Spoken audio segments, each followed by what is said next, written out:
Ju njohim me edicionin informativ të lajmeve. Kjo është Radio 7.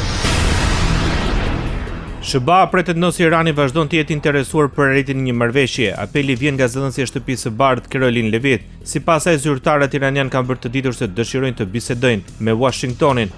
Irani vazhdon të komunikojë me Shtetet e Bashkuara dhe ka shprehur se dëshiron të arrijë një marrëveshje me ne, tha ajo. Levitt argumentoi se Teherani po kërkon dialog, sepse sipas saj po përballet me goditje shkatruese nga operacionet ushtarake amerikane. Sipas Washingtonit, Irani ka sulmuar anije tregtare që kalonin nëpër ngushticën e Hormuzit në kundërshtim me marrëveshjen.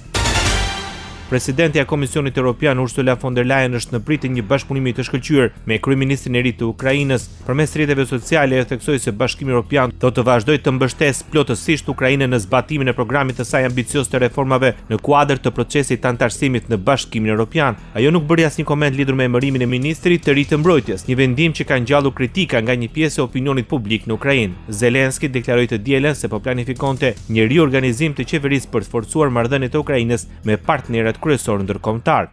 Radio 7, zëri pozitiv i qytetit. Presidenti i Kinës Xi Jinping bëri thirrje për kontrolle më të repta ndaj përdorimit të inteligjencës artificiale, duke kërkuar njëkohësisht që kjo teknologji e avancuar të jetë aksesueshme në një kohë kur rivaliteti me Shtetet e Bashkuara të Amerikës po intensifikohet. Duhet të forcojmë ndërgjegjësimin për rreziqet dhe të sigurojmë që inteligjenca artificiale të jetë e sigurt dhe e kontrollueshme, tha Xi Jinping në hapjen e konferencës botërore për inteligjencën artificiale në Shangaj. Sipas tij, është e nevojshme të kombinojnë legjislacionin, mbikëqyrja dhe sistemet e paralajmërimit të hershëm për të parandaluar keqpërdorimin e inteligjencës artificiale. Ai la të kuptohet se siguria kombëtare nuk duhet të përdoret si justifikim për të kufizuar aksesin në modelet e inteligjencës artificiale. Kryeministri i Australisë, Anthony Albanese, përshkroi një kornizë për qasjen e vendit të tij ndaj inteligjencës artificiale, duke thënë se do të bëhet qendrore për produktivitetin, qëndrueshmërinë ekonomike dhe aftësinë sovrane të vendit. Në një fjalim në Universitetin e Sydney, Albanese përshkroi një grup të ri standardesh për inteligjencën artificiale që do sigurojë rregulla për qendrat e të dhënave, duke i detyruar ato të minimizojnë përdorimin e ujit dhe të sigurojnë ose të furnizojnë energjinë e tyre, raportoi Australian Broadcasting Corporation. Kompanitë e inteligjencës artificiale, ashtu ai, nuk do të jenë në gjendje të përdorin libra, muzikë, art ose lajme australiane për të trajnuar inteligjencën artificiale pa kontrollin e artistit.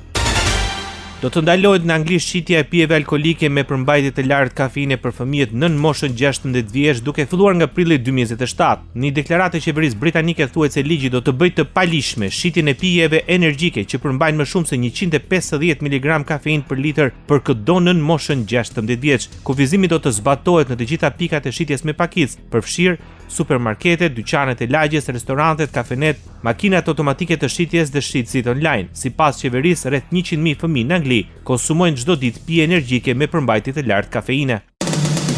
Ndoqët lajmet shkurt në Radio 7, zëri pozitiv i qytetit.